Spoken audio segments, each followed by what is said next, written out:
Football fans, let me talk to you. Welcome back to another episode where I think I should be calling this now Football Digest Daily, because the Premier League is finally upon us. It's kicking off in 4 days. So we shall be talking Chan at the same damn time we're talking everything else. Premier League, English Premier League, La Liga, Bundesliga, So let's just go back to Football Digest Daily. All right? Now, let's start off with Chan, because it's kicking off and Kenya was playing yesterday. We are playing against Morocco, a juggernaut in African football, and we beat them. We beat them 1-0 at Kasarani's International Sports Center. It was such a fantastic performance from the boys. I'll be honest, it seems like right now, the secret for Kenya is getting a red card. Because once we get a red card, we don't concede a goal.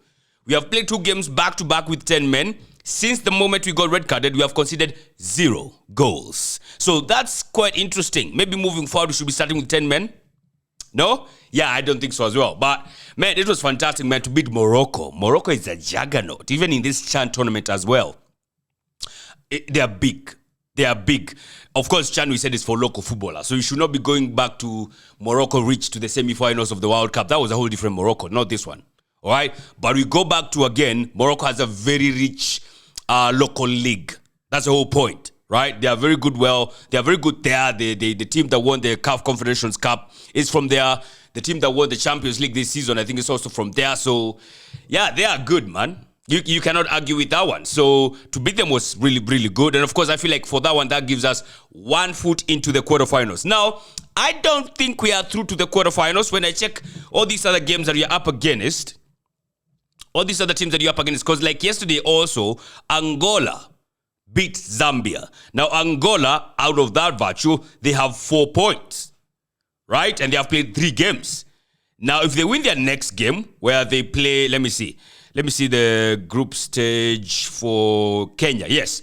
So, Kenya has 7 points from 3 matches, right? It's the only other team besides Angola that's played 3 matches. Angola have played 3 matches. They have 4 points. DR Congo have played 2 matches, and so has Morocco, and the 2 teams have 3 points. So you bet if DR Congo wins their next match, which is up against, let me see, DR Congo shall be playing, who is DR Congo up against? Hold on. They're up against Angola. Now, if Angola wins this one, they will be at 7 points, right? Because that will be their last match. If DR Congo wins this one, they are at 6 points. So I still feel like Kenya, we are not yet through to the quarterfinals. We need, I think, for me, at least a point in the next fixture against Zambia to be like fully guaranteed of going through. And still, at that point in time, there will be those ones of, are we through as the table toppers or are we through as the runners-up? Because only 2 teams that are going in there. So it's not yet done and dusted, but I could honestly say we are foot in. Unless we go to a situation where we get slapped by Zambia like crazy, which I don't see that happening, then we can say Kenya is not yet through. Right? Morocco next, I think they have, is it DR Congo? Let me see. Morocco still have to play against Zambia. They still have to play, DR Congo DR Congo plays against Angola, of course. And Morocco still has to play DR Congo and Zambia. So 2 more matches. So if Morocco beats Zambia, there will be 3 matches in with 6 points. If they go and beat DR Congo, which is a tough match, actually, to be honest, they will be at 9 points out of 3 matches. So it's not yet guaranteed here. That's what I'm saying. Like, if Morocco goes and wins their next 2 matches, they'll be at 9 points. If we don't beat Zambia, let's say we get a draw, those are 8 points. So it's not yet done and dusted for Kenya as far as qualifying for the quarterfinals is concerned. Just not yet. All right? Unlike other teams, like teams in Group B, Tanzania, man, they have absolutely wiped their way through all the way to the quarterfinals. They are through. 3 wins out of 3, 9 points in the bag. They are definitely through there. And I think they'll be going through as the table toppers as well. And this is the funny part. If Kenya goes through to the quarterfinals and we don't top this group, let's say we go through as the runners-up, guess who we shall be playing if Tanzania tops their group? Tanzania. Bro, it's going to be tasty, not going to lie. I swear. And I saw some Tanzanians talking smack about Kenya, talking about how we pretending like the stadium is full and whatnot. Well, look at Bonga, a few naughty things, bad things. So I would like to see like a Kenya-Tanzania quarterfinal, man. That would be crazy. That would be dope. But it means we shall be going through as the runners-up if we meet Tanzania. And I don't want that. I want us to top this group. I think we can smash Zambia. I think for Zambia, just get at least a point. Okay, not at least, get all the 3 points. All right, get all the 3 points, and then, we're good home and dry, and we're up through the quarterfinals, then we're topping the group. If we win against Zambia, we definitely top this group. And of course, you got to give it up to McCarthy, man, because he made a lot of changes in that first game. Of course, not first game, that game against Morocco. Got me wondering, like, hey, all these changes, bro, like, what's this about? No Austin Odhiambo, Alpha did not start. Quite a few changes were made. But I'm going to be honest, the boys who were put in there, they did a fantastic. Even the captain did not start, Abu Domar. He didn't start. We had a new captain altogether, Kiboage.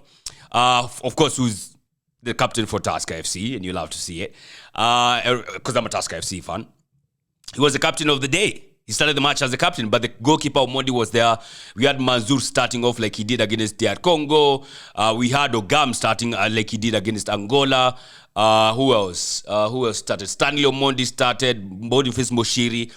Yeah, quite a number of changes, if you ask me. I did not expect that, but they came through, man. Honestly, they came through. I think we were quite resolute at the back. I got to admire defensive resolute. Like, defensive resolution. It's not resolution. What? Resoluteness. Is there a word like that? I don't know. But anyway, you got to admire our defensive solidity. It's really, really admirable, if you ask me. So, we did quite a good job. Bino Mondi was the man of the match. You can't argue with that. Manzur Suleiman also, for me, he had a very good match. Yeah, Okwaro, he's a bad man, that one, sioni akika KCB sana. And I don't think he's going to be staying there for a minute. But yeah, he had a very good outing. Of course, man of the match went to Bino Mondi. And of course, this also means another $1 million in the bag for the boys. You absolutely have to see it. Now, they have bagged 2.5 million because they won the first game against DR Congo, $1 million in the bag. They drew the second game against Angola, $500,000 in the bag. They have won against Morocco, another $1 million in the bag. And I also understand Diana and Bahati, or Bahati and Diana, the Kenyan guys, they promised to give the team $1 million bob if they beat Morocco. So they did beat Morocco. So I guess that's $1 million in the bag, no? Absolutely. So, but there's $1 million to the whole team, not to the individual player. So it's fantastic to see it, man. And people are saying, Maze, watu wakiendelea hivi mtasotesha Kasongo.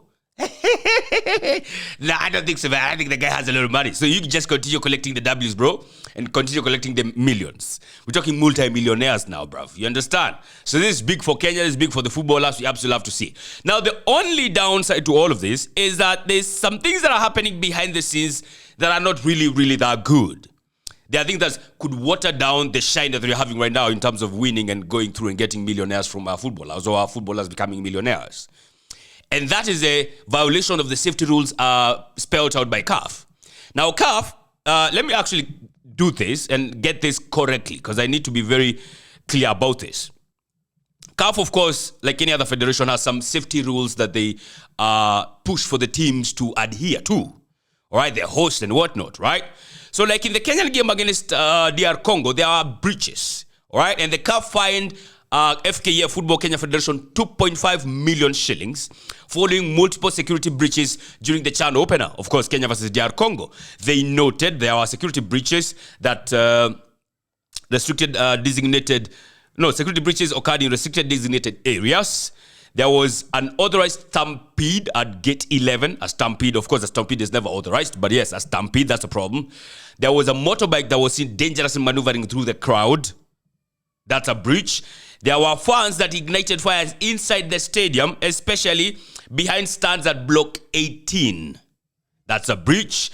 CAF staff and protocol officers were denied access to the VVIP area by state security, including a member of the South African President's Close Protection Unit. Another breach. And then there was a Falcon private security guard that allegedly assaulted a CAF commercial staff member and a sponsor representative. That's not good. That was for the first game. So we were fined 2.5 million to the Football Kenya Federation, of course, as a country, because our country is run by Football Kenya Federation. So obviously, those are the ones that are going to get fined. All right. Then there was the game against Angola. All right. Now, multiple fines again on FKF following breaches on the Thursday's match against Angola. The federation will have to pay 1 million bob for allowing fans without tickets into the stadium, 650,000 shillings for mishandling of VIP and VVIP sections, and 130,000 for fans lighting flares in the stands. All right. FKF will also clear a previously suspended fine of 325,000 for offenses committed during the match against DR Congo, like the one I've talked about. So against Congo, we paid the 2.5, but not in full. There's a balance of 325,000. So like every goddamn time there's a Kenyan football match, there are fines being incurred by our Football Kenya Federation, of course, because of our unruliness. Like we are so unruly, our people. Every damn time there's a match in Kenya, there's always problems. There's security breaches and violation of CAF rules and regulations. And yesterday was no exception because there were fans who got into the stadium illegally. Almost sort of a mini stampede, if you'd argue. Of course, that's going to come with some proper fines and imposing of penalties as well on Football Kenya Federation. So, I don't know, guys. I think I don't know how we're going to cure this. We need to stop, first of all, being unruly because it's quite clear we are unruly people. Now, we also know that Kasarani Stadium cannot accommodate everybody. Now, Kasarani has a stadium of capacity of 48,000 only, right? So we cannot accommodate all the fans because you bet your ass there's more than 48,000 fans who want to come and watch Kenya. But we cannot all get in. You understand? Also, I don't know if there's also going down to the whole issue of ticketing.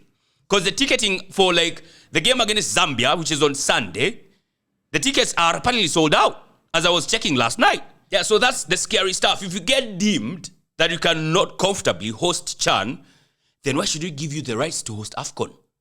Because that's a whole different ballgame altogether. So if you keep breaching these rules and we keep imposing fines on FKF, I don't know, man. It's giving me kidogo jitters, man, because that will have some heavy repercussions on us moving forward as a country and our chances of hosting AFCON. Hopefully, we don't get to a situation where they actually take AFCON away from us. But if this persists, bro, it's not good. We need to do something different. Yeah? Something needs to give somewhere. Something needs to give somewhere. So, I don't know, like maybe they need to start hosting watch parties somewhere else. Like Kenya is playing, yes, host a watch parties outside in a club or in an open space up or archives or something.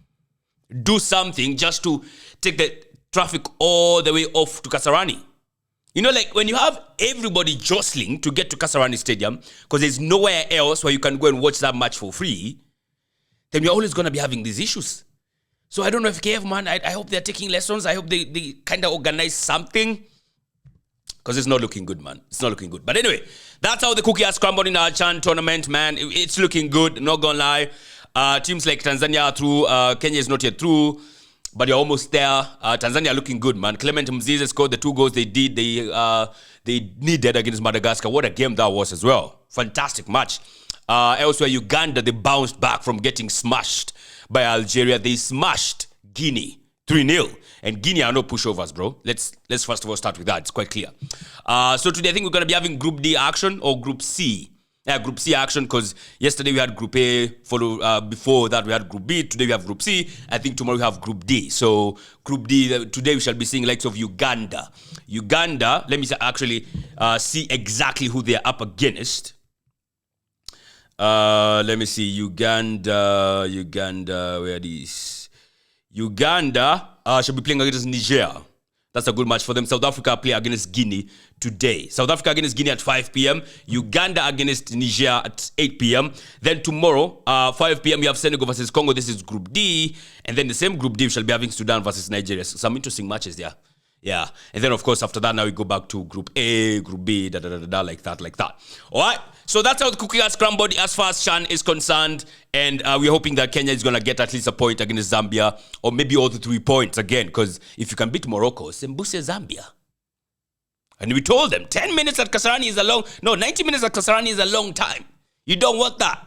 You don't want that. Zambia, I hope you have seen and you have learned. So it's going to be a problem moving forward. But yeah, that's what's up. Let's get to the Premier League.